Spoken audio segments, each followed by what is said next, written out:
Om Shanti. Good morning. साकार मुरली 30 जून 2023। बाबा की मीठी मीठी मुरली हम मीठे मीठे बच्चों के मीठे मंथन के लिए। मंथन शुरू करने से पहले प्रेम के सागर शिव बाबा की प्रेम भरी किरणों के नीचे बैठ जाए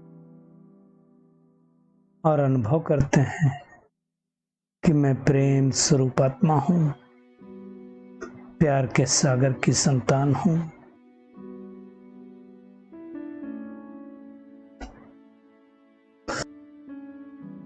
आज की मुरली पर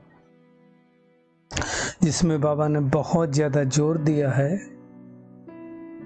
शुद्ध भोजन के लिए, योगी भोजन के लिए, जिसको ब्रह्मा भोजन कहा जाता है, तो उस पे हम थोड़ा सा ज्यादा गहराई से अंदर में जाएंगे।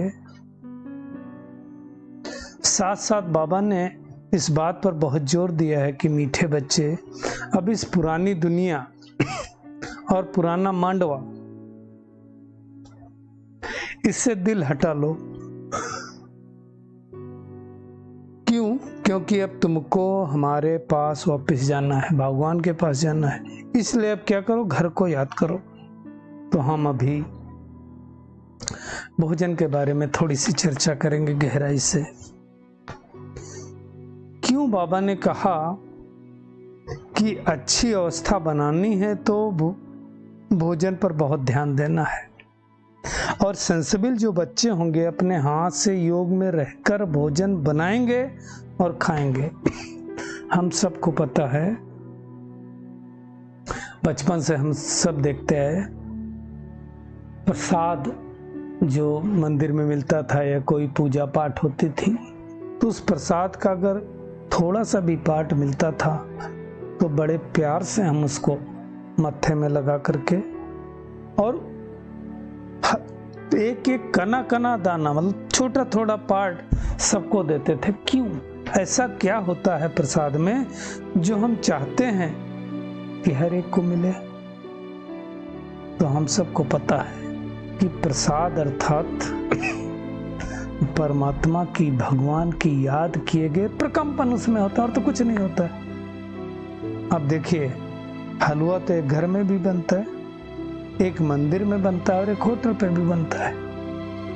अगर तीनों में जगह पे इंग्रेडिएंट्स हम बराबर बराबर लें तो भी हर कोई यही कहेगा कि मंदिर का हलवा ज्यादा टेस्टी है, ज्यादा अच्छा है। क्यों? क्योंकि एक भावना आ गई, ये प्रसाद है।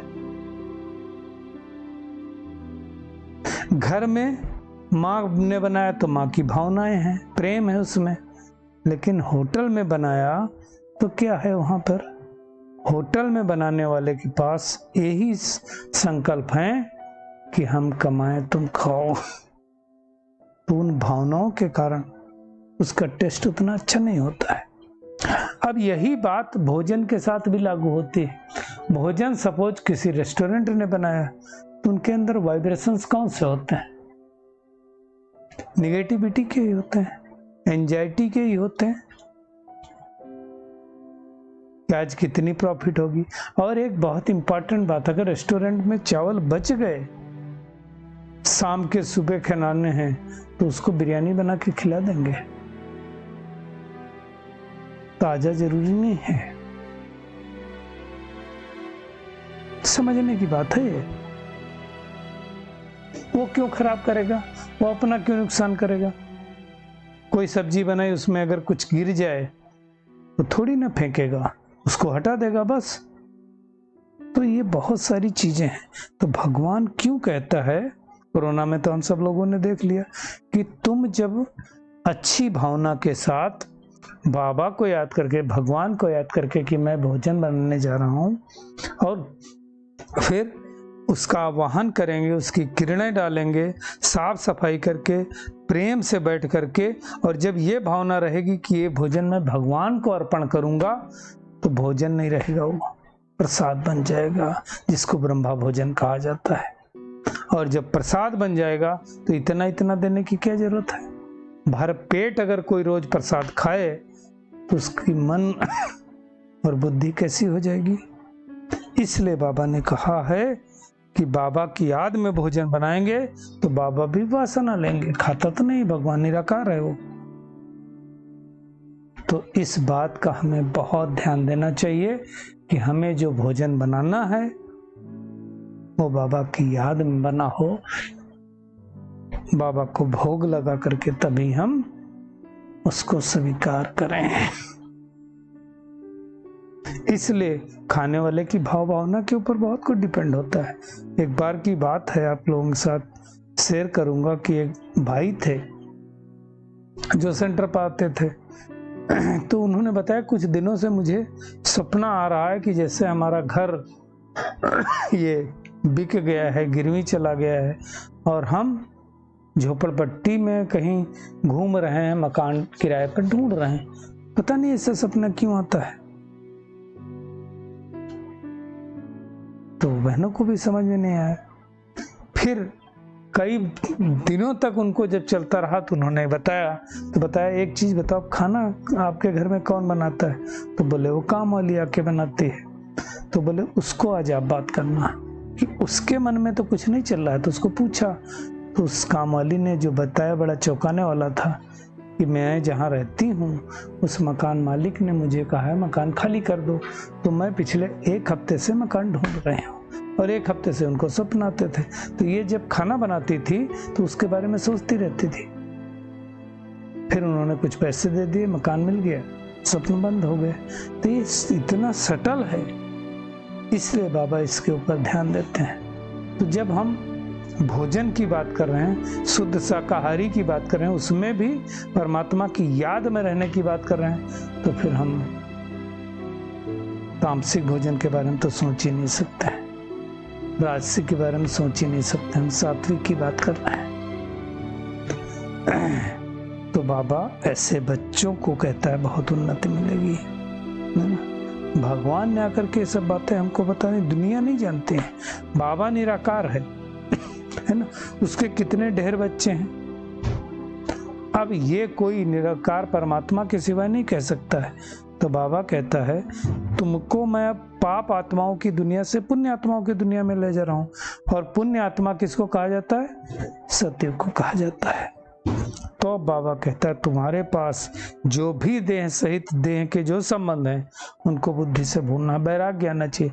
छोड़ना नहीं है किसी को, बुद्धि से भूलना है। जंगल में नहीं जाना है, बाबा अच्छी तरह से बता रहा है ना। लेकिन ये बातें किसको समझ में आएगी? बाबा कहता है जिन्होंने 84 जन्म पूरे किए हैं। अब भगवान हमें वापिस घर ले जाने के लिए आया है ना। तो शिव बाबा बैठ करके हम ऐसे फूलों को देखता है। ब्रह्मा की आत्मा भी उनको याद करती है। किसको? जो बाप टीचर सदगुरु है। उसने सृष्टि की आदि अंत की नॉलेज दी है। और आत्मा ही पाप आत्मा बनती है, आत्मा ही पुण्य आत्मा बनती है ना। पाप व पुण्य परमात्मा नहीं कहा जाता। बाबा कहते सन्यासियों को भी महान आत्मा कहेंगे। अगर परमात्मा सर्वव्यापी हो तो फिर महान परमात्मा हो जाए, नहीं हो नहीं सकता ना। तो परमात्मा का एक ही नाम परम आत्मा, बस। तो बाबा कहता है तुमने 21 जन्म सुख भोगा है, अब 63 जन्म तुम भक्ति के चक्र में आए हो। अब तुम्हारी भक्ति पूरी हुई, मैं ज्ञान तुमको दे रहा हूं, है ना। अब तुम्हें क्या करना है? इस शरीर रूपी वस्तु को छोड़ना है, इससे ममत्व तो नहीं रखना है। आत्मा ही तो करती है सब, आत्मा ही तो इन ऑर्गन्स द्वारा पढ़ती है। आत्मा ही कहती है मैं अमर हूं, अजर हूं। आत्मा ही कहती है मैं क्रिश्चियन हूं, मैं हिंदू हूं, मुस्लिम हूं। सत्य में तो देवी देवताओं का राज था, इसलिए उनको क्या कहते हैं? कृष्णा को कहते हैं लॉर्ड कृष्णा, गॉड कृष्णा नहीं कहते हैं कभी भी। तो समझने की बातें हैं। तो दुनिया में तो कोई जानते नहीं, इसलिए कहते हैं हे प्रभु तुम्हारी गतमत न्यारी है, तुम ही जानो। फॉरेन से भी बहुत सारे लोग आते हैं यहाँ का प्राचीन राजयोग सीखने के लिए। मालूम नहीं प्राचीन राजयोग कौन सा था। तो तो बाबा कहते भारत जो बहुत धनवान था, यहाँ से हीरे जवाहरात लूट कर ले गए, है ना, अब फिर से सब वापस देंगे। बाबा ने कई बार कहा हुआ है कि जो क्रिश्चियन लोग हैं, है ना, यूरोपासी लोग हैं, आपस में लड़ेंगे और तुमको बीच में मक्खन अर्थात भारत को मिल जाएगा। तो अब बार बार बाबा कह रहा है तुमको इस पुरानी दुनिया से वैराग्य आ जाना चाहिए। क्यों? एक शिव साजन तो हम सजनियों को लेने आया है। शरीर तो यहीं रह जाएगा और हम आत्माएं जाएंगी पहले परम धाम सतयुग में और फिर वहां से आएंगे हम पाठ बजाने वाले।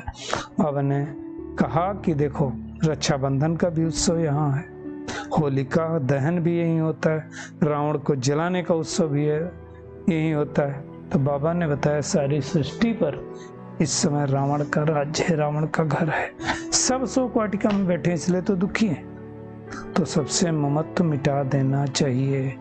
अब हम ये पुराना शरीर छोड़ना है, लेंगे वापिस घर जाना है ना। सारी दुनिया को भगवान पावन बना कर ले जाता, ऐसे नहीं ले जाएगा, किसी पतित आत्मा को लेकर नहीं जाएगा बाबा। तो बाबा कहता है तुम अब अंतिम जन्म में हो, पहले सतो थे, फिर रजो हुए, फिर तमो हुए, अभी तमो प्रधान हो गए, तो अब वापिस तुमको जाना है। बाबा के बगैर ये कोई ज्ञान दे नहीं सकता है। तो बाबा कहते जो पढ़े लिखे उनको झाड़ त्रिमूर्ति का चित्र भेजो तो उनको समझ में आएगा। बड़ा आदमी हो तो फ्री दे दो, है ना। क्यों कहा बाबा ने फ्री दे दो? कद्र होगी, है ना। यूनिवर्सिटीज को दे दो, लेकिन ऐसा नहीं कि पात्र ना समझ करके सबको देते रहो, है ना। तो बाबा कहता है विचार सागर मंथन करना चाहिए तुमको कि कैसे हमने 84 जन्म लिए, अब कैसे अंत में पहुंचे और वापस हमें फिर से 84 जन्म लेने का पुरुषार्थ करना है। बाबा कहते घर गृहस्थ में रहो, 8 घंटा ये सर्विस करो, है ना। 84 का चक्र बार बार याद करो। जितना सिमरण करेंगे उतना बाप के गले का हार बनेंगे, और जितना बाप के गले का हार बनेंगे उतना विष्णु के गले का हार बनेंगे। तो घड़ी घड़ी बच्चों को ये बातें समझाई जाती हैं। तो बाबा ने कहा सर्विस बिल ओ जो सारा दिन सर्विस में लगा रहे, बाबा की मुरली सुने, रिपीट करे, नोट करे, तो ये बातें बाबा समझाता है।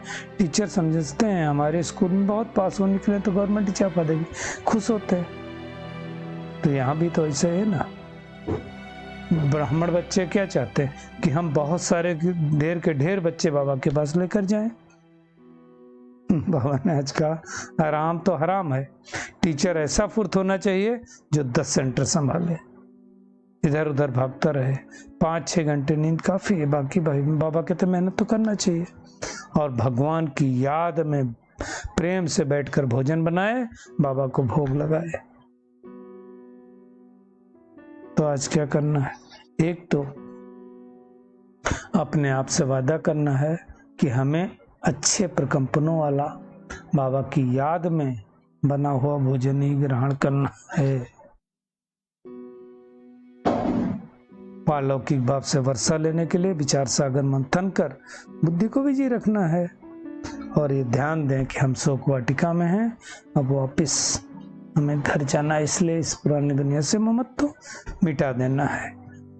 बाबा का वरदान है दिलाराम बाप की याद द्वारा तीनों कालों को अच्छा बनाने वाले इच्छा मुक्त भव। बाबा कहते हैं जिन बच्चों की दिल में एक दिलाराम बाप की याद है वो सदा वाह वाह के गीत गाते रहते हैं। उनके मन में स्वप्न भी हाय शब्द नहीं निकल सकता, क्योंकि जो हुआ वो भी वाह, जो हो रहा है वो भी वाह, और जो होना है वो भी वाह। तीनों ही काल वाह वाह है, अर्थात अच्छे से अच्छा है। जहाँ सब अच्छा है वहाँ कोई इच्छा उत्पन्न नहीं हो सकती, क्योंकि अच्छा तब कहेंगे जब सब प्राप्तियां हैं, और प्राप्ति संपन्न बनना ही इच्छा मुक्त है। जब अंदर से भरे होंगे तो कुछ लगेगा नहीं। स्लोगन है संस्कारों को ऐसा शीतल बना लो जो जोश व रूप के संस्कार इमर्ज भी ना हो। चलिए परमात्मा किरणों के नीचे बैठ जाते हैं और अनुभव करते हैं कि मैं बहुत शक्तिशाली आत्मा हूं। सुदर्शन चक्र फिराने वाली विचार सागर मंथन कर बुद्धि को बीजे रखने वाली, पालौकिक बाप से 21 जन्मों का वर्षा लेने वाली, कोटों में कोई आत्मा हो, दिलाराम बाप की याद के द्वारा तीनों कालों का अच्छा बनने वाली इच्छा मात्रम अविद्यात्मा हो। शुक्रिया मीठे प्यारे बाप दादा, शुक्रिया आप सभी का इस मीठे मंथन के लिए। ओम शांति।